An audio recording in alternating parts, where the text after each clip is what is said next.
நீ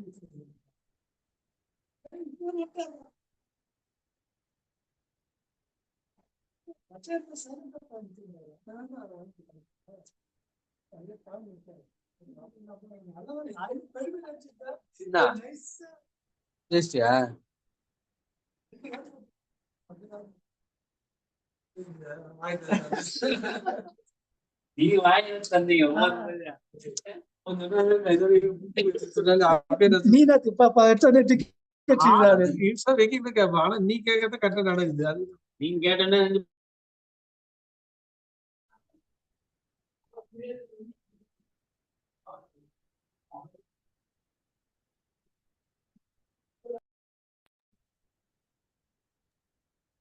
good evening doctor. Evening. எப்படி இருக்கீங்க டாக்டர்?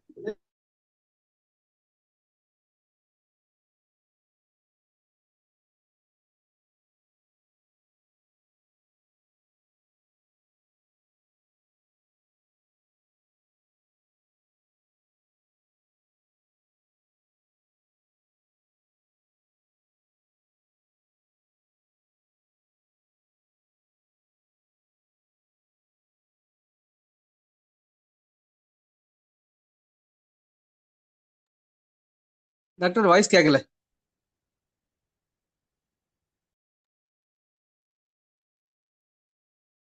நெஞ்சம் நிறைந்த பிரார்த்தனையும் வாழ்த்துக்களையும் நினைவுகளிலே பதிவிட்டு நிகழ்ச்சியை தொடங்குகிறேன். அமைதி நடவட்ட மரபுக்குரியவர்களே, ஹெல்த் மேனேஜ்மெண்ட், உடல்நலன் மேலாண்மை அப்படின்ற தலைப்புல 19 வாரங்களாக நாம் ஒரே தலைப்புல தான் பேசிட்டு இருக்கிறோம். 4 துணை தலைப்புகள்: அழகின் சிரிப்பு, ஆரோக்கியத்தின் அழைப்பு, இயற்கையோடு இணைவோம், மனதோடு பேசுவோம் அப்படின்ற தலைப்புல நம்ம தொடர்ந்து கலந்துரையாடல் நடந்து கொண்டிருக்கிறது. கலந்துரையாடல்னா நீங்க இன்ட்ராக்ட் கிடையாது, நான் மட்டும் தான் பேசிட்டு இருக்கிறேன். நீங்க உள்வாங்கி கொடுக்கிறீர்கள், மனதளவில் இன்ட்ராக்ட் நடந்துட்டு இருக்குது. இந்த தலைப்புகளில் நம்ம ஒவ்வொரு விஷயமும் தொடர்ந்து நம்ம டிஸ்கஸ் பண்ண அடுத்த இடங்களுக்கு விரிவடையுது. இப்போ இந்த ஆரோக்கியத்தின் அழைப்பு இந்த வாரத்தில் முதல் தலைப்பு. ஏன்னா ஒவ்வொரு வாரமும் ஒவ்வொரு தலைப்பும் முன் தலைப்புகளாக முதல் தலைப்பாக வச்சுட்டே வரோம். இன்னைக்கு ஆரோக்கியத்தின் அழைப்பு.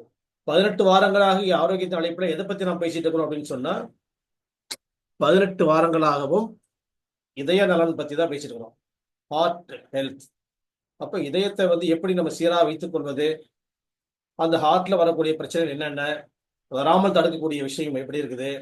முதல்ல சில வாரங்கள் என்ன பேசிட்டு இருந்தோம்னு சொன்னா, ஹார்ட் அதை எப்படி பாதுகாப்பாக வைத்துக் கொள்வது அப்படி இயற்கையான வழிமுறைகளை பத்தி பேசிட்டே இருந்தோம்.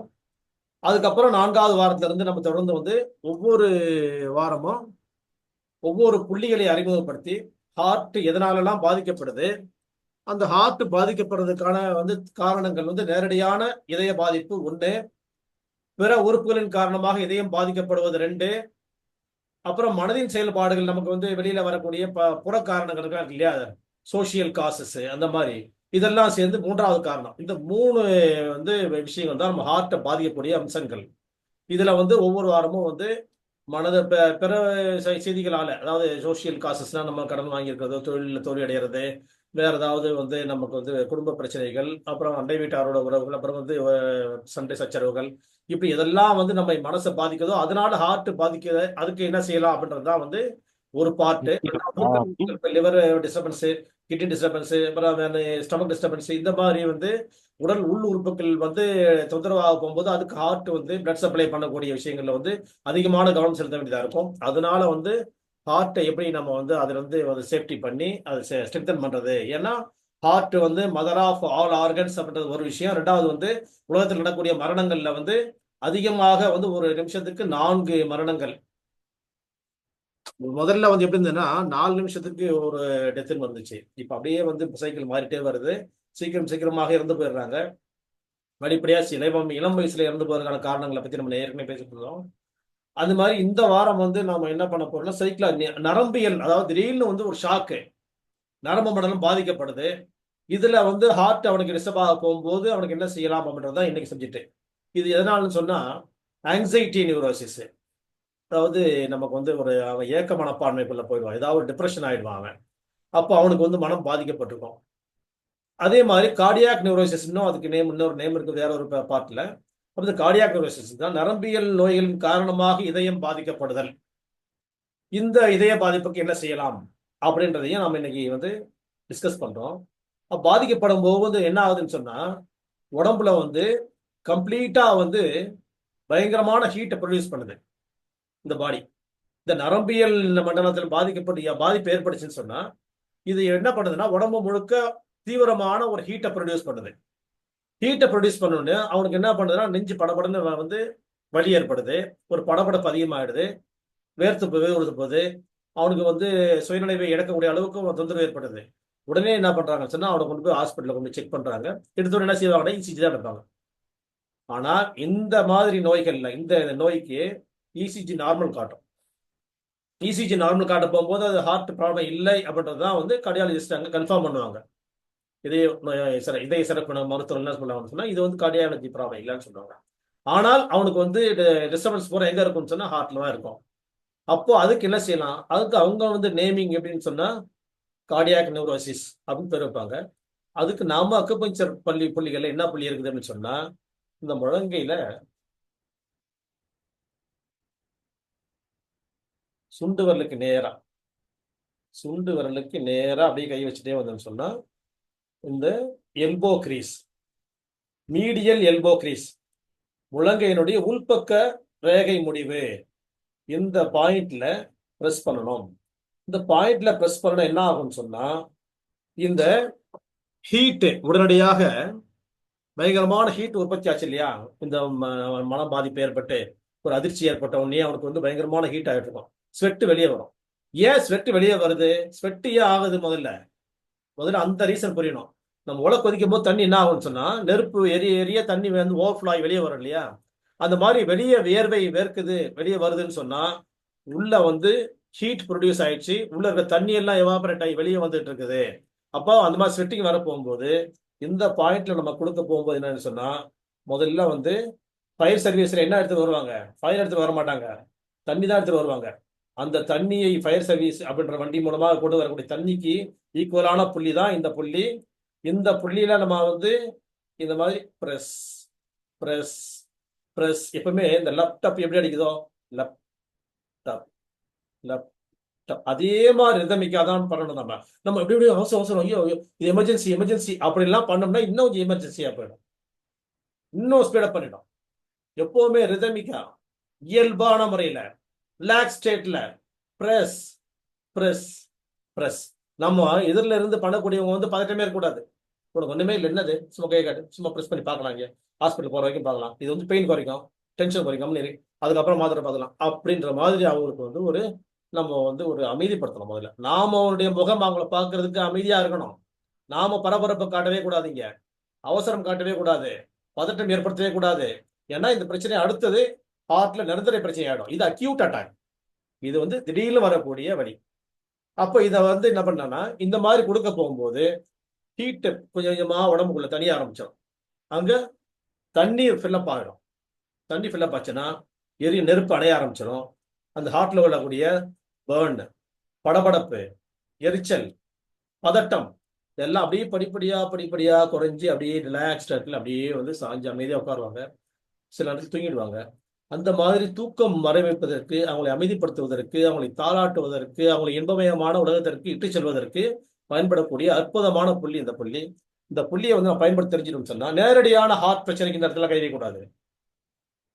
ப்ரொலாங்டு கேசஸ், நம்ம வந்து ஹார்ட் பேஷண்ட் பைபாஸ் பண்ணிருக்கிறேன், ஓப்பன் ஹார்ட் சர்ஜரி பண்ணிருக்கேன், இப்போ இமீடியட் டாக்டருடைய அட்வைஸ் இல்லாமல் இந்த இடத்துல கைவிட கூடாது. நீங்க அவருக்கு ஏதோ ஹார்ட்ல எதுவும் பிரச்சனை கிடையாது, திடீர்னு தான் இந்த மாதிரி ஆகி பிரச்சனை சொல்லி வந்துச்சு, படப்படம் இருந்தாரு, மோட்டேஷன் வெளியே போயிட்டு வந்தாரு, உட்காந்தாரு, தண்ணி கூட கடை குடிக்க கூட முடியல, அவரால் முடியல, ஹாஸ்பிட்டல் கூட்டு போனோம், இசிஜில நார்மல் காட்டுது, என்ன சரி ஈஸி நார்மல் காட்டும் போது டாக்டர் என்ன பண்ணுவாங்கன்னா மெடிசன் எழுதுறது மற்ற வேற ஏதாவது செக்அப் எல்லாம் பண்றதுலாம் பண்ணிட்டு இருப்பாங்க இல்லையா, அந்த நேரங்களில் இந்த புள்ளிகளை பயன்படுத்தலாம். நம்ம வீட்டில் உட்காந்து எல்லாம் முயற்சி எடுக்கக்கூடாது. முதல்ல போய் வந்து நம்ம வந்து ஃபர்ஸ்ட் எய்ட் டாக்டர் தான் போகணுன்றது எப்பவுமே சொல்லி தான் இருக்கிறேன்.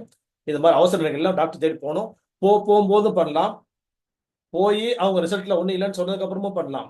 நேரடியாக ஹார்ட்ல பிரச்சனை சொன்னா கூட அவங்கள்ட்ட பேசிட்டு இருக்க முடியாது, அவங்க கொண்டு போய் ஐசியூல உள்ள வந்து சிசியூல உள்ள கொண்டு போய் படுக்க வச்சிருவாங்க இல்லையா, அப்போ நீங்க பார்க்க முடியாது. அந்த மாதிரி இல்லாமல் இவர் நல்லதா இருக்கிறாரு, ஒன்றும் பெரிய பிரச்சனை, இது கேஸ் டபுளா இருக்கும், அது இருக்கும், ஏதோ ஒன்று நம்ம வந்து நம்ம ஒரு முடிவுக்கு வரப்போம் போது இதை கொடுத்து பார்த்தோம் சொன்னா இந்த பாயிண்ட் நல்லா கேட்கும்.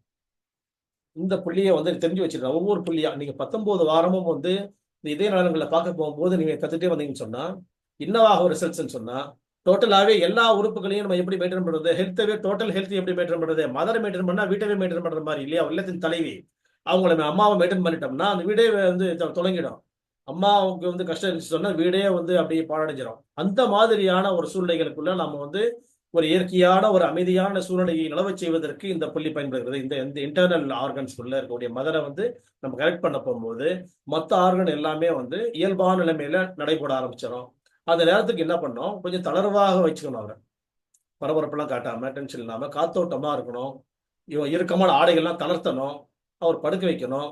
சுத்தி வந்து இன்னும் பதட்டமான வந்து வார்த்தைகளையோ முகபாவனைகளையோ ஏற்படுத்தாமல் இருக்கிறது தான் ஃபர்ஸ்ட் பிரைம் மெடிசனே அதுதான்.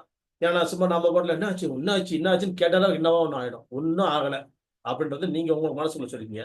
ஒன்றும் யாரும் போறது தடுத்துட முடியாது. அப்ப என்ன பண்ணணும், நம்ம சேஃப்டி மெஷர்ஸ் உள்ள நாம ஒரு ரிலாக்ஸ் ஸ்டேட்ல இருந்தா மட்டும்தான் அங்க வெற்றி அடைய முடியும்ன்றதை முதல்ல தெரிஞ்சுக்கணும்.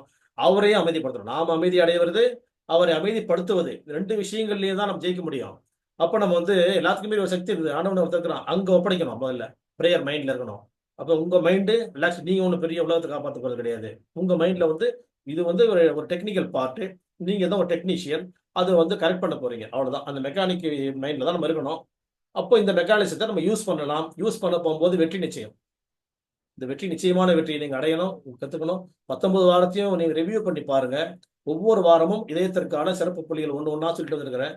இது எல்லாத்துக்கும் இப்ப பித்தப்பைக்கு சொல்லியிருக்கிறோம், லிவருக்கு சொல்லியிருக்கிறேன், டைஜஸ்ட் சிஸ்டம் சொல்லியிருக்கிறேன், கேஸ் ட்ரபிளால வரக்கூடிய ஹார்ட் பிரச்சனைக்கு சொல்லியிருக்கிறோம், நேரடியாக ஹார்ட் பிரச்சனை, சைக்கலாஜிக்கல் மேட்டரால் வரக்கூடிய ஹார்ட் பிரச்சனைகள், அப்புறம் மற்ற ஆர்கன்ஸ் லிவரில் கிட்னியில் வரக்கூடிய விஷயங்களுக்கான ஹார்ட் பிரச்சனைகள் தொடர்ந்து போயிட்டே இருக்கலாம். எவ்வளவு வேணாலும் போகலாம். ஆனா எவ்வளவு நாளும் போலாமான்றதை பத்தி நான் யோசிச்சுட்டு இருக்கிறேன். 20th வீக்ல நம்ம கம்ப்ளீட் பண்ணலாமா, 25th வீக்ல சுழற்சி எப்படி கொண்டாடலாமா ஹார்ட் பத்தி. இன்னும் நிறைய விஷயங்களுக்கு வந்து எங்களுக்கு இல்லை, நிறைய பேர் வந்து இன்னும் நிறைய விஷயங்களுக்கு தேவைப்படுதுன்னு நினைக்கிறாங்க. அதனால வந்து நம்ம அதுக்குள்ள போயிடலாமான்னு யோசிக்கிறேன். இன்னும் நம்ம யோசனை பண்ண போகும்போது மிஞ்சி மிஞ்சி போனா ஒரு 6 வாரத்துக்கு மேல வந்து வார வாரம் இருக்காது. இந்த 6 வாரம் ஹார்ட்டுடைய 6 வாரம் வந்து 25ல முடிச்சுட்டு என்ன பண்ணலாம்னு நினைக்கிறேன்னா, ஒரு வாரம் ஹார்ட், ஒரு வாரம் இன்னொரு ஆர்கன், ஒரு வாரம் ஹார்ட் இன்னொரு ஆர்கன், அப்படி போலாமான்னு யோசிச்சுட்டு இருக்கிறேன் நான் அதுக்கப்புறமா நான் முடிவு பண்றேன். உங்களுடைய ரெஸ்பான்ஸ் எல்லாம் எப்படி இருக்குன்னு எனக்கு தெரியணும். எனக்கு யாரும் வந்து வாட்ஸ்அப்ல சில பேர் தான் கொடுக்குறாங்க. அந்த மாதிரி நீங்க கொடுத்தீங்கன்னு சொன்னா எங்களுக்கு வந்து எங்களுக்கு நல்லா இருக்கும். ரிசல்ட்ஸ் நான் வந்து மறுபடியும் அடுத்து என்ன செய்யலான்றத சொல்றதுக்கான வாய்ப்புகளை ஏற்படுத்துறதுக்கான வழிமுறைகளாக இது இருக்கும் நான் நம்புறேன். ஒண்ணு. ரெண்டாவது, அழகின் சிரிப்பு. இதுதான் வந்து நம்ம ஆரம்பத்துல முதலாவது தலைப்பாக நம்ம வச்சுக்கிட்டு அதுல வந்து மலச்சிக்கல் இருந்து ஆரம்பிச்சு தூக்கம் நல்லா தூங்கணும்னு ஆரம்பிச்சு சாப்பிடணும் ஆரம்பிச்சு அப்படியே டெவலப் பண்ணி அழகு குறிப்புகள் ஒவ்வொன்றா தலைமுடியை வந்து எப்படி வளர்க்கலான்றதை வந்து நான் சொல்வதை கூட வந்து செய்தியாக உங்களுக்கு சொன்னேன் நான். அதுக்கப்புறம் போன வாரம் வந்து நரைமுடியை வந்து இளநரையை நீக்குவது எப்படி, இல்லை நிறைய இல்லாமல் ஆக்குவதற்கு என்ன புள்ளியை பயன்படுத்தலாம், வேற என்னென்ன சேஃப்டி மெஷர்ஸ்லாம் எடுத்துக்கலாம், என்ன வந்து இன்னும் நம்ம பியூட்டியை இன்னும் பியூட்டியாக மாற்றுவதற்கு என்ன செய்யலாம்ன்றதை பத்தி போன வாரம் பேசிட்டு இருந்தோம். சரி, புற அழகு. இப்ப நாம வந்து முடி வளர்ப்பது, நரைமுடியை வந்து இல்லாமல் ஆக்குவது, கருமுடியாக மாற்றுவது, அப்புறம் தோல்ல வரக்கூடிய சுருக்கங்களை போக்குவது, அப்புறம் வந்து நமக்கு வந்து பஃபியா இருக்கக்கூடிய முகத்தை வந்து சுருக்கமா வச்சுக்கொள்வது, இப்படின்னு ஒவ்வொரு பாயிண்டா பார்த்துட்டே வந்தோம். இப்போ வந்து உள்ளழகு அது எப்படி அப்படின்றத இந்த வாரம் வந்து ஒரு புதுமையான மேட்டர் கேட்டா, உள்ளழகுனா இன்டர்னல் ஆர்கன் ஓபன் பண்ணி பார்க்கறது கிடையாது. அதே மாதிரி நம்ம வெளியில இந்த முடிக்கு, இந்த ஃபேஸ்க்கு, அந்த மாதிரி ஸ்கின்னுக்கு, அப்புறம் வந்து நகத்துக்கு அப்படின்ற மாதிரி நம்ம போகல. ரெண்டுக்கும் இடைப்பட்ட ஒரு விஷயத்தை பத்தி இந்த வாரம் நம்ம பேசலாம்னு நினைக்கிறோம்.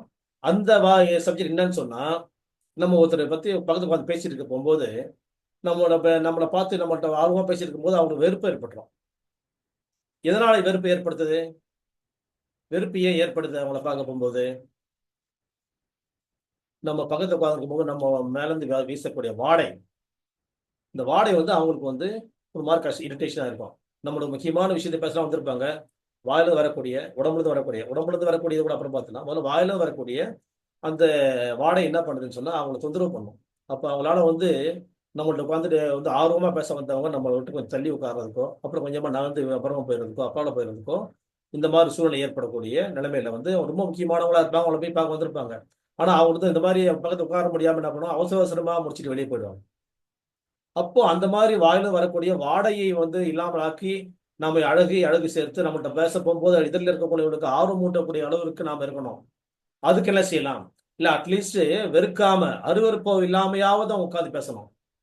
அதுக்கு என்ன செய்யலாம் அப்படின்றதுதான் வந்து அழகின் சிரிப்புல இன்னைக்கு பேசுறது. இதுக்கு இந்த வாய் நாடுறதுக்கான 3 காரணங்கள் இருக்கு. இது வரைக்கும் ஃபில்லப் ஆக வேண்டியது இது வரைக்கும் ஃபில்லப் ஆயிடுது. என்னன்னு எல்லாருக்கும் தெரிஞ்ச விஷயம் தான் இது, இல்லையா? உணவு சாப்பிடாத எந்த ஒரு உயிரினத்தையும் இறைவன் படைக்கவில்லை திருமறை சொல்லிட்டு, அதனால உணவு சாப்பிட்றதா என்னுடைய வேலை அப்படின்னு சொல்லிட்டு ஓவர் ஈட்டர்ஸ் ஃபுல் அண்ட் ஃபுல்லா ஃபில்லப் பண்ணிட்டே இருக்கிறது. சந்து பத்தெல்லாம் ஃபில்லப் பண்ணி இதுவரை கொண்டாந்துருது. அந்த உணவு செரிக்காதனால் ஏற்படக்கூடிய புளிப்பு வாடை, இது ஒரு விதமான வாடை. மேக்சிமம் 3 ரீசன்ஸ் தான் மெயின் ரீசன்ஸ். அந்த 3ல வந்து செரிக்காம உணவு செரிக்காதனால் ஏற்பட வாயிலிருந்து வரக்கூடிய வாடை வந்து அது பலவிதமான உணவின் கலவைகளோட சேர்ந்து புளித்த வாடையா இருக்கும். ஏன்னா உள்ள போற எல்லா உணவுகளும் புளிச்சு தான் போயிடும். காலம் தாமதப்படுத்தப்படுகின்ற எல்லா உணவுகளும் புளிச்சிடும். வீட்டில் வச்சிருந்தாலும் புளிச்சிடும், உள்ள போய் இந்த உடம்பு உள்ள வீட்டுக்குள்ள வச்சிருந்தாலும் புளிச்சிடும். அப்ப புளிப்பு கலந்து அந்த வாடை, அந்த நாற்றம். சரி, ரெண்டாவது, பல் ஈறுகள்ல சீல் பிடிச்சிருக்கும், ஈறுகள் வீங்கி வலிச்சு அது நீர் வந்துகிட்டு இருக்கும், இல்ல வந்து வாயில புண்ணு, தொண்டையில புண்ணு, வயிற்றுல புண்ணு, இந்த புண்களால் ஏற்படக்கூடிய வாடை. மூன்றாவது காரணம் வந்து நான் வந்து சாப்பிட்டாதானே நான் நீங்க சொல்றீங்க, நான் சாப்பிட்றதே கிடையாதுன்னு சொல்ற பட்டினி போடுவாங்க, அவங்கள்கிட்ட இருந்து வரக்கூடிய வாடை. பட்டினி சுத்தமா பட்டினி போட்டாலும் ஹீட் ஆகி ஸ்மெல் வரதான் செய்யும். அதான் மெயினா உடனடியா வெளியே தெரியக்கூடிய ஸ்மெல் எதுன்னு சொன்னா வயிற்று காய போறதுனால வரக்கூடிய பெயின் தான். அது வந்து நாற்றம் தான் உடனே தெரியும். அந்த நாற்றத்தை வந்து நாம வந்து என்ன பண்ணலாம்னு சொன்னா நம்ம ஃபில்அப் பண்ணணும். ஏன்னு சொன்னா இந்த நாட்டத்துக்குலாம் அடிப்படை காரணம் என்ன கேட்டா, நம்ம வந்து வீடு நாத்தம் அடிச்சு என்ன பண்ணுவோம், என்ன வேணாலும் பண்ணலாம். சாம்பிராணி கொளுத்தலாம், ஊதி ஊத்தி கொளுத்தலாம், அதுக்கப்புறம் வந்து இந்த கற்பூரம் கொளுத்தலாம், இன்னும் என்னென்னலாம் வந்து இப்ப வந்து நம்ம வந்து இந்த ஸ்ப்ரே அடிக்கலாம், என்ன வேணாலும் பண்ணலாம். ஆனா அந்த காலத்து இந்த காலம் வரைக்கும் அடிப்படை என்ன, தண்ணீர் கொண்டு கழுவுவது. ஒரு இடத்த சுத்தம் பண்ணணும்னு சொன்னா தண்ணீர் தான் மெயின்ல வரும். எல்லா பொருளாலையும் சுத்தம் பண்ண முடியும். இயற்கையான இந்த இயற்கைக்குள்ள அடங்கி இருக்கின்ற 5 மூலப்பொருட்கள், 5 மூலப்பொருளாலையும் சுத்திகரிக்க முடியும் நம்மளால. நெருப்பாலையும் சுத்திகரிக்க முடியும், அதே மாதிரி காற்றாலையும் சுத்திகரிக்க முடியும், அப்புறம் வந்து மரம் இலை தலைகளாலையும் சுத்தப்படுத்த முடியும். இப்படி எல்லாத்தாலையும் சுத்தப்படுத்த முடிஞ்சாலும் கூட மண்ணை கொண்டு சுத்தம் பண்ணலாம். மண் தொடக்கம் இல்லையா பாத்திரத்தை, காத்துல ஊதி நம்ம கிளீன் பண்ணுவோம் இல்லையா, அந்த மாதிரி அதுல மெயின் பார்ட் வந்து சுத்தப்படுத்துறது அப்படின்னா தண்ணி தான் நம்ம ஞாபகம் வரும் எல்லாருக்குமே. எதை கொண்டு ஒரு பொருளை சுத்தப்படுத்தலாம் அப்படின்னா தண்ணீர் அப்படின்ற வார்த்தை தான் எல்லாருக்கும் ஃபர்ஸ்ட்ல வரக்கூடிய வார்த்தை. இந்த முதல் வார்த்தையை நம்ம கணக்கில் எடுத்துட்டோம்னு சொன்னா இங்க அதுதான் முக்கியமான ரீசன். ஃபர்ஸ்ட் உள்ள போச்ச லோடு, ஓவர்லோடு, அதுக்கும் காரணம் என்னன்னா தண்ணீர் பற்றாக்குறை. கிரைண்டர்ல மாவு மட்டும் போட்டு தண்ணி ஊத்தாம அரைச்சோம்னா அதுக்கு அப்படியே மெதுவா அப்படியே அரைச்சி என்ன ஆகும்னா காயிலே போடும். காயில் போற அளவுக்கு அந்த அரிசியும் பருப்பையும் ஃபில்லப் பண்ணிட்டு நம்ம தண்ணி ஊத்தாம எப்படி கிரைண்டர் அரைக்கும், அதுதான் முதல் ரீசன். சரி, ரெண்டாவது ரீசன் புண்ணா இருக்குது. புண்ணா இருந்தாலும் தண்ணீர் தான் பற்றாக்குறையாங்க. ஏன்னா வெப்பத்தின் காரணமாக வெடித்து அங்க புண்ணா இருக்குது. உள்ள ஈறுகள்ல இருந்து உடல்ல இருந்த உணவு குழாயிலிருந்து இறைப்பை குடல்கள் எல்லாமே வந்து புண்ணா இருக்குது. அப்போ அந்த புண்கள் அதையும் வந்து தண்ணீர் கொண்டுதான் நம்ம ஃபில்அப் பண்ணணும். தண்ணீர் பற்றாக்குறையால் தான் உள்ள போய் ஹீட் ஆயிருக்குது, புண்ணா இருக்குது. இந்த அல்சர் ஃபார்மேஷன் அப்படின்றதே வந்து தண்ணீர் பற்றாக்குறை என்ற விஷயத்தை ஞாபகம் வச்சுன்னு சொன்னா நம்ம தண்ணி குடிக்கல தண்ணி குடிக்கல தண்ணி குடிக்கல. அப்ப தண்ணினா தண்ணி மட்டுமே இல்லை, தண்ணி சத்துள்ள காய்கள், தண்ணி சத்துள்ள பழங்கள். எப்பவுமே உடம்புல வந்து 2 பகுதி தண்ணி தான் இருக்குது. ஒரு பகுதி தான் திடப்பொருள், அந்த திடப்பொருள் இருக்குது. அதே மாதிரி உள் போற உணவுகள் வந்து 3ல ஒரு பகுதி உணவுனா 2 பகுதி தண்ணி வேணும் நமக்கு. அந்த அளவுக்கு தண்ணி ஃபில்அப் பண்றோமானா யாரும் பண்றது கிடையாது. தண்ணி ஃபில்அப் பண்ணால் அந்த வாய் நாட்டம் போய்விடும்ன்றதான் சப்ஜெக்ட் ஒழிய நம்ம அல்சரை சரி பண்றோமா இல்லையா, நம்ம உணவை செரிக்க வைக்கிறோமா இல்லையான்றதெல்லாம் இப்ப சப்ஜெக்ட் கிடையாது. ஏன்னா இது அழகின் சிரிப்பு. அழகின் சிரிப்புல அழகைதான பேசுறோமே ஒழிய நம்ம வந்து ஆரோக்கியம் வந்து இல்லை. அது ஆட்டோமேட்டிக்கா ஆரோக்கியம் பண்றது அதுக்கு பின்னாடி அனுபவித்து வரப்போகுது. ஏன்னா மற்ற இடத்துல எல்லாம் வந்து அழகு பொருட்களால் மட்டும்தான் வந்து சரி பண்ண முடியும். Temporary matter. பெர்மனண்டா நம்ம சரி பண்ணணும்னு சொன்னா என்ன வேணும்னு சொன்னா நமக்கு வந்து நமக்கு அது என்ன பின்னாடி வருதுன்னு சொன்னா அந்த அணிவகுப்பு. எந்த அணிவகுப்புனா ஆரோக்கியம் என்னும் அணிவகுப்பு அதை தொடர்ந்து வந்து கொண்டே இருக்கும். நம்ம அழகின் சிரிப்பால் அழகாக நடந்து போய்கொண்டே இருக்கின்ற பொழுது ஆரோக்கியம் நமக்கு பின்னால் அணிவகுத்து வரும். அதனால நாம வந்து இதை செஞ்சாலே அது ஆட்டோமேட்டிக் நடந்துட போகுதுனால நம்ம ஆரோக்கியம் திங்க் பண்ண வேண்டிய அவசியம் கிடையாது. இந்த மாதிரி இதற்கு என்ன செய்யலாம் அப்படின்னு சொன்னா எதற்கு ஒரு அக்குபஞ்சர் புள்ளி, அற்புதமான புள்ளி. இந்த மூக்குல இருந்து கீழே வரப்போகும் போது இந்த உதடு மேலுதட்டின் மேல்முனை, இதுல இங்கிருந்து வரக்கூடிய இடம், இந்த இடம், இந்த புள்ளி, இந்த இடம், இந்த புள்ளி, இந்த புள்ளி மேலுதட்டின் மேல்முனை. Lip line of the upper lip. இந்த அப்பர் லிப்ல இங்க பிரஸ் பண்ண போகும்போது ஆட்டோமேட்டிக்கா இந்த எப்படி பிரஸ் பிரஸ் பிரஸ் எல்லா பிரஸ்ஸுமே ஒரே மாதிரி தான். இது மாதிரி ஒரு 2 மினிட்ஸ் நீங்க டெய்லி ஒரு தடவை பண்ணி விட்டீங்கன்னு சொன்னா, எது பண்றதா இருந்தாலும் பிஃபோர் ஃபுட் பண்ணா ரிசல்ட் நல்லா இருக்கும். இந்த புள்ளியில கொடுத்துட்டே வர போகும்போது நீங்க ஈறு கெட்டு போனதுனாலயோ, இல்ல வந்து கூறு கெட்டு போய் ஓவரா சாப்பிட்டதுனாலயோ, இல்ல வந்து உள்ள எல்லாம் வந்து புண்ணாகி போனதுனாலயோ, எதன் காரணமாக வந்து வாய் நாற்றம் அடித்தாலும் இந்த வாய் நாற்றத்தை போக்கக்கூடிய ஒரு அற்புதமான புள்ளி இந்த புள்ளி. மேலுதட்டின் மேற்பகுதி முனையில் இருக்கக்கூடிய புள்ளி, மூக்கு முனையிலிருந்து நேரா வந்து கை வச்சோம்னா அந்த பாயிண்ட் வந்துடும் கரெக்டா. இந்த புள்ளியை நாம் வந்து பயன்படுத்துவதன் மூலமாக ஃபவுல் பிரெத் அப்படின்னு சொல்லக்கூடிய வாய் துர்நாற்றத்தை போக்கக்கூடிய ஒரு அற்புதமான வாய்ப்பை இன்றைக்கு நீங்கள் பெற்றிருக்கிறீர்கள். இந்த வாய்ப்பை நீங்கள் பயன்படுத்தணும். அப்போ பல் ஈர்களால அப்படின்னு சொன்னா பல் ஈர்களுக்கும் இந்த பாயிண்ட் கேட்கும். கூடுதல் பாயிண்ட் நிறைய இருக்குது. குடல் புண்ணுக்கும் இந்த பாயிண்ட் கேட்கும். ஆனா குடல் புண்ணுக்கு இது மட்டும் பத்தாது, இன்னும் தேவைப்படுது. அதே மாதிரி ஓவர் ஈட்டர்ஸ்க்கு வந்து அது என்ன பண்ணணும்னா அது கூட வந்து பாயிண்ட் எக்ஸ்ட்ரா வந்து தேவையில்லை. ஸோ உணவு குறைச்சாலே போதும் அந்த விஷயத்துல. அவ்வளவுதான் மேட்ரு. இந்த புள்ளியை வந்து நம்ம சரியா வந்து அழுத்திட்டே வந்தோம்னு சொன்னா இந்த விஷயத்தை நாம வந்து ஓவர் கம் பண்ணி மற்றவங்க வந்து நம்மகிட்ட உட்காந்து 5 நிமிஷம் பேசுறவங்க அரை மணி நேரம் நீட்டிப்பதற்கான வாய்ப்பை நாம் ஏற்படுத்தி தர முடியும், தேவையா இருக்கட்டா. நான் அவங்களை சீக்கிரம் நான் உங்களை அனுப்பிச்சிடுறதுக்காக தான் நான் அப்படி இருக்கிறேன் அப்படின்னு கூட சொல்லலாம். அது உங்க சௌகரியம், அதை பத்தி ஒன்றும் இல்லை. நாம வந்து மற்றவர்கள் நாம் விரும்புவதை மாதிரி தான் நம்ம இருந்தால் தான் நமக்கு வந்து நல்லது. அதுதான் வந்து நம்ம வெற்றி தரும். நமக்கு வந்து நமக்கும் தேவைகள் இருக்குது, அவங்களுக்கும் தேவைகள் இருக்குது. அது அந்த தேவை பரிமாற்றங்களுக்கு வந்து இந்த வாய்ப்பை இந்த வாய் புள்ளியின் மூலமாக பயன்படுத்துவோம் என்பதுதான் அழகின் சிரிப்பு. சரி, 3வது தலைப்பு இயற்கையோடு இணைவோம் அப்படின்னு தலைப்பு. இந்த இயற்கையோடு இணைவோம் தலைப்புல வந்து நாங்க 3 வாரமா நம்ம என்ன பேசிட்டு இருக்கிறோம் சொன்னா டாக்டர் பேட்ச் அவர்களை பத்தி தான் பேசிட்டு இருக்கிறோம். முதலாவதாக டாக்டர் பேட்ச் அவர்கள் வந்து இங்கிலாந்து நாட்டை சேர்ந்தவர். அவர் ஆங்கில மருத்துவர், அவர் ஆங்கிலேயர் அப்படின்றது ஃபர்ஸ்ட். எப்பவுமே வந்து பிரிட்டிஷ்காரங்க தான் அந்த காலத்துல வந்து முன்னோடிகள், முன்மாதிரிகள், நாகரிகத்தை நமக்கு அறிமுகப்படுத்தியவர்கள் அப்படின்றது இந்த நூற்றாண்டில் நமக்கு தெரிஞ்ச விஷயம் இது. சரி, ரைட்டு. அப்போ இந்த நூற்றாண்டுல அவன் தெரிஞ்ச விஷயமாக இருந்துட்டாங்க கூட. அப்போ ஏன்னா பிரிட்டிஷ்காரனை பார்த்துதான் எல்லாமே வந்து நம்ம வந்து இமிட்டேஷன் நடந்துட்டு இருந்துச்சு. இப்போ அமெரிக்கா அப்படின்லாம் இருக்குது வச்சுக்கோங்களேன். இப்போ அந்த மாதிரி அவரும் பிரிட்டிஷ்காரர். 2வது அவர் சொல்லி ஏன் எடுபடுதுன்னு சொன்னா அவர் ஆங்கில மருத்துவர், எடுபட்டுச்சு.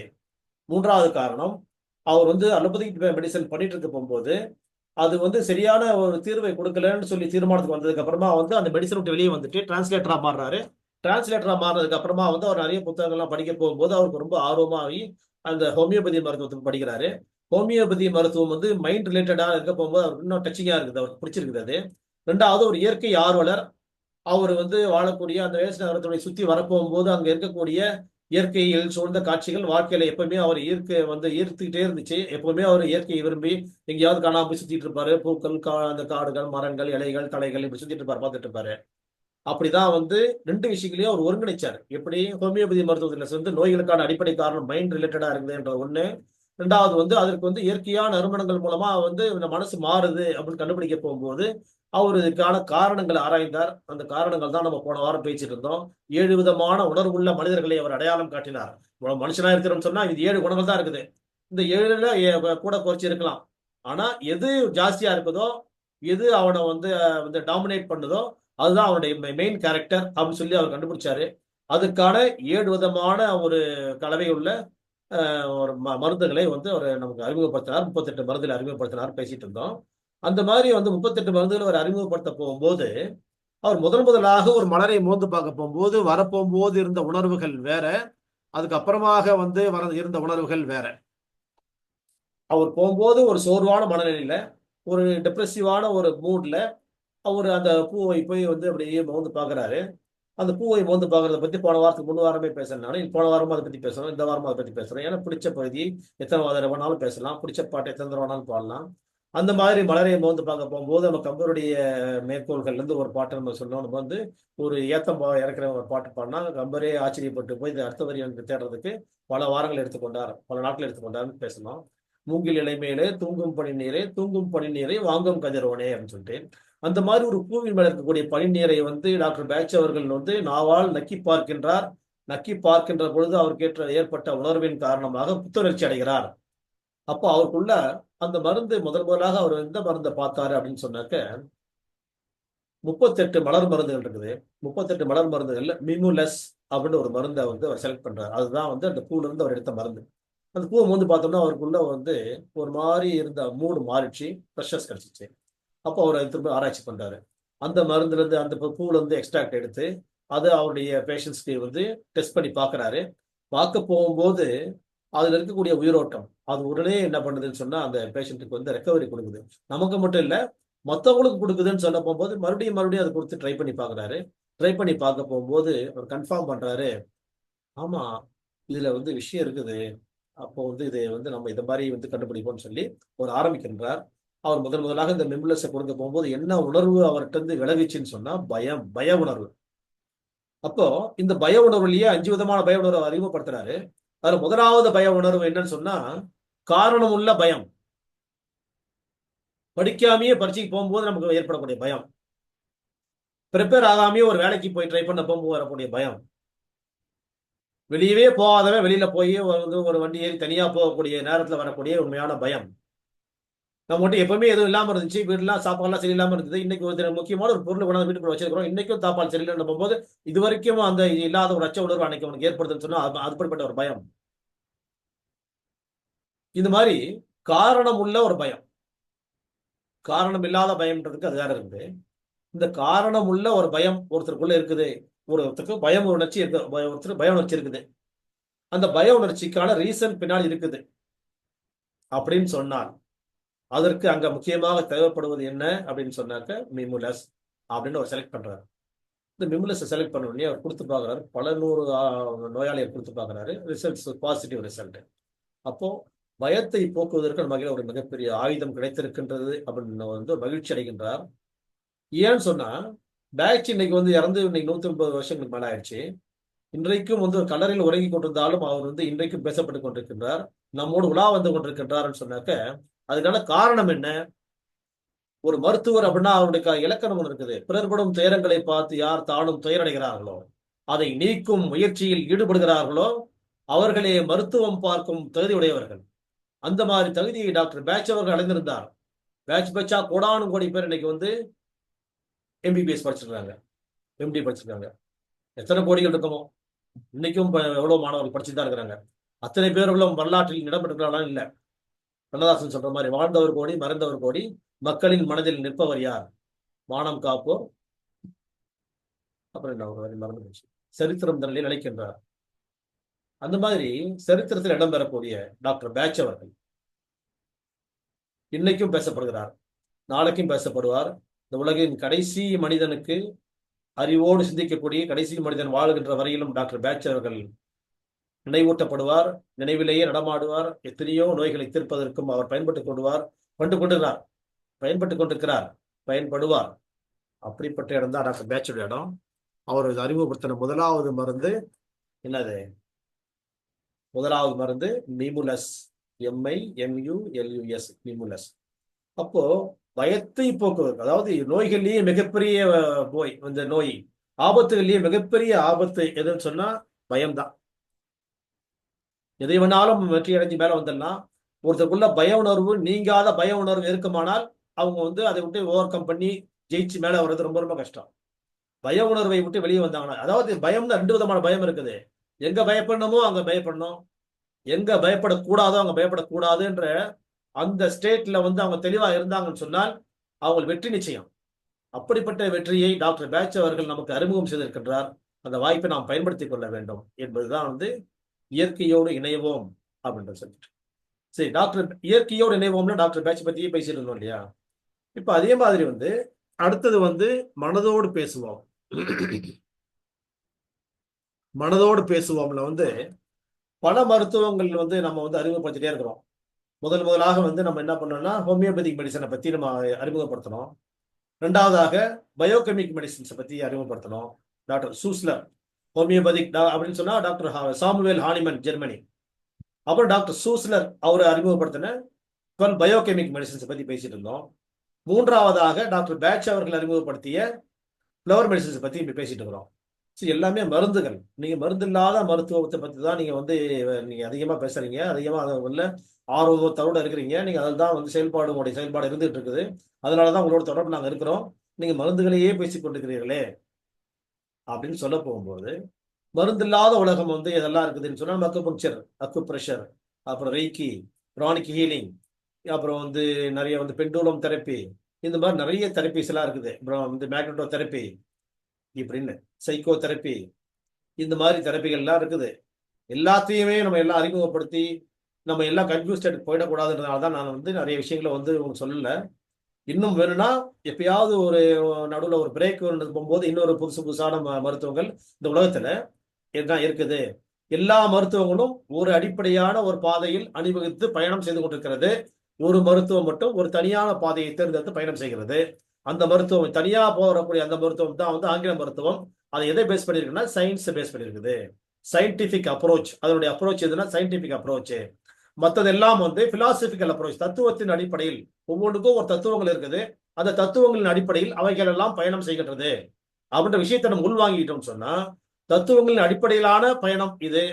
இது அறிவியலின் ஆய்வின் மூலமாக பெறக்கூடிய நன்மைகளை கொண்டு நம்ம பயணம் செய்யக்கூடிய பயணம் இன்னொரு பாதை உள்ள பயணம். சரி, அப்படி இருக்க போகும்போது இந்த அறிவியல் பாதை அப்படின்றது அவங்க எல்லாம் என்ன பண்ண, இந்த இடத்துல ஒரு டெஸ்ட் எடுத்தா ஆப்பிரிக்காவில் எடுத்தாலும் சரி, அவன் அரேபியாவில் எடுத்தாலும் சரி, இல்ல ஆஸ்திரேலியாவில் எடுத்தாலும் சரி, இல்ல வேற இலங்கையில் எடுத்தாலும் சரி, எந்த நாட்டுல டெஸ்ட் எடுத்தாலும் சரி, அது ஒரே மாதிரியா காமிக்கணும்ன்றதுதான் சயின்ஸினுடைய கோட்பாடு. அப்ப அந்த அறிவியல் பொருத்தமா இருக்குதான்னு சொன்னா, ஒரு சர்க்கரை நோயாளி எடுத்துன்னு சொன்னா ஒவ்வொருத்தருக்கு ரொம்ப டயர்ட்னஸ் இருக்குது. இன்னொரு சர்க்கரை நோயாளி எடுத்தோம்னு சொன்னா அவனுக்கு அதிகமான பசி இருக்குது. இன்னொரு சர்க்கரை நோயாளி எடுத்தோம்னு சொன்னா ஃப்ரீக்வெண்ட் யூரினேஷன் இருக்குது. இந்த மாதிரி ஒவ்வொருத்தருக்கும் ஒவ்வொரு விதமான காரணங்கள் இருக்குது. ஒவ்வொருத்தருக்கு புண்கள் ஏற்படுது, விரலை வெட்ட வேண்டியதா இருக்குது, காலை வெட்ட வேண்டியதா இருக்குது. இப்படிலாம் வித்தியாசமா சர்க்கரை நோய் ஒண்ணுதான், பேர் ஒண்ணுதான். அப்போ அதுக்கான வெளிப்பாடுகள் பார்க்க போகும்போது ஒவ்வொருத்தருக்கும் ஒவ்வொரு விதமான அடையாளங்களை அது காட்டிட்டே இருக்குது. இப்போ ஸ்கின் அரிப்பு வரப்போ சர்க்கரை டெஸ்ட் பண்ணி பாருறாங்க. அப்போ தோல் அரிப்பு உள்ளவங்களுக்கு உள்ள சர்க்கரை, மூட்டு வலி எடுக்க போகும்போது டயபெட்டிக் செக் பண்ணி பாருறாங்க. அதே மாதிரி ஸ்டீராய்ட்ஸ் அதிகமாக எடுக்க போகும்போது சர்க்கரை இருக்கான்னு செக் பண்ணி பாருறாங்க. இந்த மாதிரி விதவிதமான சர்க்கரை உதாரணம் எடுத்துட்டு சொன்னா, அதே மாதிரி வேறு வேறு காரணங்களும் வெவ்வேறு நிறைய வடிவங்கள்ல பெரிய டிராவல் பண்ணிட்டு போயிட்டு இருக்குது. இது அறிவியல் என்ன சொல்லுதுன்னா, ஒரே கால்குலேஷன். எல்லாரும் சர்க்கரை நோயாளினா அவர் சீல்டு, அவ்வளவுதான் பிடிச்சாச்சு. இவன் சர்க்கரை நோயாளி, இவன் பிபி பேஷண்ட், இவன் கொலஸ்ட்ரால் பேஷண்ட், இவன் ஹார்ட் பேஷண்ட், இவன் கிட்னி பேஷண்ட், இவன் தைராய்டு பேஷண்ட், அப்படி சீல்டு. அது எப்ப ரிமூவ் ஆகும்னு சொன்னா ரிமூவ் எல்லாம் கிடையாது. டில் டெத், வாழும் காலம் வரை, இல்ல இறக்கும் காலம் வரை, அவன் முடிவு நாள் வரக்கூடிய அளவுக்கு வரைக்கும் இது தொடரும், நிறுத்த முடியாது. இந்த மாதிரி இதான் சொல்றதுதான் சயின்ஸ். நாம சயின்ஸை பார்க்க வேண்டிய வேலை கிடையாது நமக்கு. நாம் என்ன பண்ணணும், ஏன்னா அதுக்குதான் ஆட்கள் இருக்காங்க, அதுக்கான படிப்பு இருக்குது, அதுக்கான எக்ஸ்பர்ட்ஸ் இருக்கிறாங்க. அவங்கள நம்ம என்ன பண்ணுவோம், ரெஸ்பெக்ட் பண்ணுவோம், அதை பயன்படுத்திக் கொள்வோம். அதுக்கு அப்பாற்பட்டு அது தீர்க்க முடியாத விஷயங்கள்லாம் மற்ற தீர்க்கப்பட முடியுது அப்படின்னு சொல்ல போகும்போது அதெல்லாம் தெரிந்து அறிமுகப்படுத்துவதுதான் இந்த வகுப்பு நடைபெற்றுக் கொண்டிருக்கிறது. அந்த மருத்துவத்தை குறை சொல்வதற்காக கிடையாது. அது ஒரு பார்ட், தனி ரூட். அந்த ரூட் சயின்ஸினுடைய ரூட்ல போயிட்டு இருக்கிறாங்க, அது வேற. இது எல்லாம் தத்துவங்கள் அடிப்படையில 3 மருந்து உள்ள மருந்துகளை தான் அறிமுகப்படுத்துகிறது வரைக்கும். சரி, மருந்து இல்லாத மருத்துவ முறைகளை இப்போ நம்ம ஒண்ணா நம்ம அடுத்தது பார்க்கலான்றதுதான் அடுத்தது இயற்கையோட இணைவோம்ல வரக்கூடிய அடுத்த சப்ஜெக்ட். சரி, அப்படி பார்க்க போகும்போது நம்ம ஃபர்ஸ்ட் நம்ம இந்தியாவுக்குள்ள இருக்கிறோம். அப்ப நம்ம எதை கையில் எடுத்து பார்க்கலாம்னு சொன்னா யோகாவை எடுத்து பார்க்கலாம். யோகா என்றால் என்ன? யோகா அப்படின்றது யாருடைய சொத்து, யாருக்கானது, இது உரிமையானது. இது இதுல என்ன சொல்லப்பட்டிருக்குது, இதுல என்ன தீர்வுகள் நமக்கு கிடைக்குது, இதுல என்ன முழு பயன் இருக்குதா இல்லையா, இல்ல ஒரு சப்போர்ட்டிங் ஏஜென்டா மட்டும் தான் இருக்குதா அப்படின்றதெல்லாம் நிறைய கேள்விகள் நிறைய பேருக்குள்ள இருக்கும். இதெல்லாம் யூஸ் இல்லை அப்படின்றதே நிறைய பேருடைய மனசு இருந்துட்டு இருக்குது. மருந்து இல்லாத மருத்துவங்கள்னு போடும்போது எல்லா மருத்துவத்தையும் அறிமுகப்படுத்த வேண்டும், தெரிந்து கொள்ள வேண்டும். இதெல்லாம் நம்ம எப்படியெல்லாம் பயன்படுத்திக் கொள்ள வேண்டுமோ அப்படிலாம் பயன்படுத்தி வெற்றி காண வேண்டும் என்றுதான் நம்ம நோக்கம். அதனால இன்னைக்கு நம்ம சப்ஜெக்ட் மனதோடு பேசுவோம்ல யோகா நம் மனதோடு பேசுகிறது. சரி, யோகா என்றால் என்ன? யூனியன். யூனியன்னா ஒருங்கிணைப்பு. என்ன ஒருங்கிணைப்பு? பாடி, மைண்ட் அண்ட் பிரெத், மூச்சையும் உடலையும் மனதையும் ஒருங்கிணைப்பது யோகா. யோகானா எல்லாருக்கும் என்ன தெரியும்னா, அப்படி நிக்கிறது, குனியறது, நிமிர்றது, எப்படி போறது, இந்த இது பண்றது, அப்படி உட்கார்ந்து பேசுறது, படுத்து செய்யறது, மல்லாந்து செய்யறது, குப்பப்படுது, இது வந்து ஒரு பிசிக்கல் எக்ஸசைஸ் அப்படின்றது தான் மேக்சிமம் நாலேஜ், மேக்சிமம் பர்சன்ஸோட நாலேஜ் தான். இதுதானா? இதுக்கு ஜிம்மு போதாதா எங்களுக்கு? ஜிம்முல அதை விட எவ்வளோ அட்வான்ஸ் எல்லாம் இருக்குது, எனக்கு எவ்வளோ எக்யூப்மெண்ட்ஸ் இருக்குது, என்னென்னவோ இருக்குது அப்படின்னு சொன்னால் அது வல்ல யோகா அப்படின்றதான் முதல் விஷயம். இது யோகா இல்லை. சரி, யோகா வந்து எங்க வந்து இருந்துச்சு உலகத்துல அப்படின்னு சொன்னால் எல்லா நாடுகளிலும் இருந்தது. எல்லா நாடுகளிலும் யோகா இருந்துச்சு. எல்லா மொழிகளிலும் யோகாவை பற்றி சொல்லப்பட்டிருக்கிறது. எல்லா வேதங்களும் யோகாவை பயிற்றுவித்திருக்கிறது. அப்போ மொழியை, மதத்தை, இனத்தை, நாட்டை வேறுபடுத்தி காட்டாமல் எல்லோருக்குமான ஏற்றதொரு பயிற்சி அளிக்கக்கூடியதுதான் யோகா. அதுதான் உண்மை. இது இன்னாருக்கு தான் சொந்தம், இன்ன பிரிவினருக்கு தான் சொந்தம் அப்படின்றதெல்லாம் கிடையவே கிடையாது. எல்லோருக்குமானது, பொதுவானது, மனிதர்களுக்கானது, இயற்கையானது. சரி, இந்த யோகா இந்தியாவுக்குள்ள வந்துச்சு.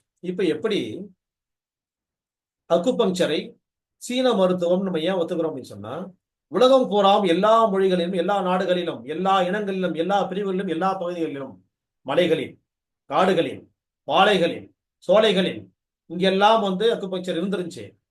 எஸ்கிமோஸ்லாம் அக்குபஞ்சர் மட்டுமே பயன்படுத்திருக்காங்க. அந்த மாதிரிலாம் வந்து அக்குபஞ்சர் இருந்துச்சு. ஏன் சைனீஸ் மெடிசன் சொல்றோம் அப்படின்னு சொன்னால், டாக்குமெண்டேஷன், ஆவணங்கள் அவர் கையில் இருந்தது, அதனால சைனீஸ் மெடிசன்.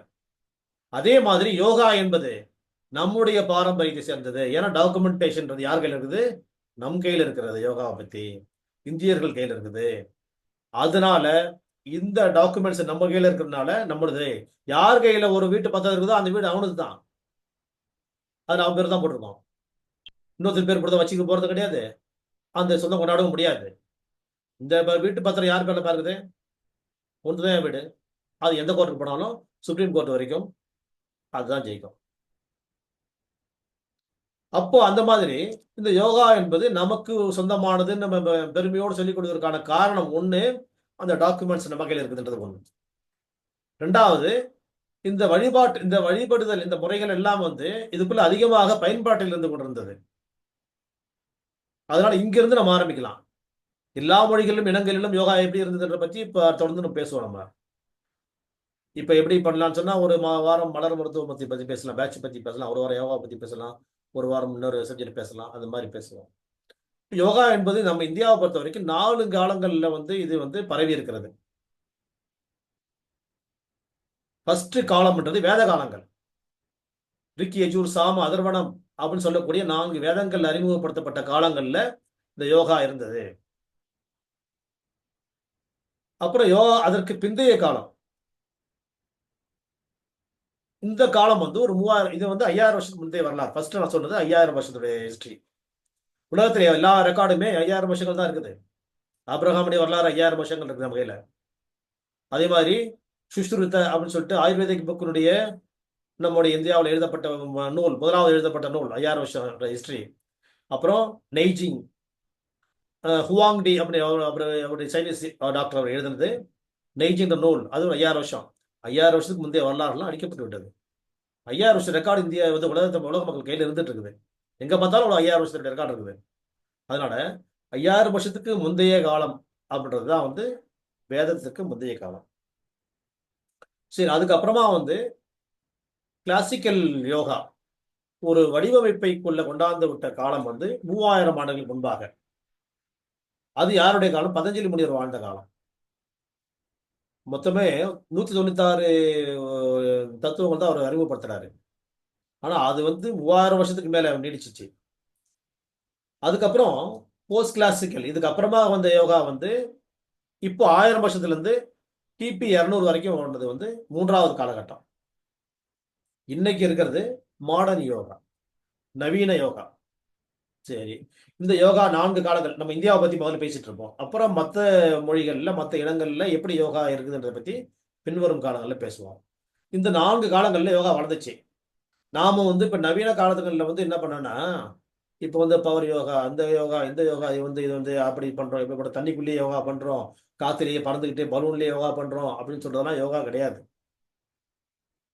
அது யோகாவே இல்லை. மனசையும், உடலையும், மூச்சையும் அங்க ஒருங்கிணைக்கப்படுதான கிடையாது.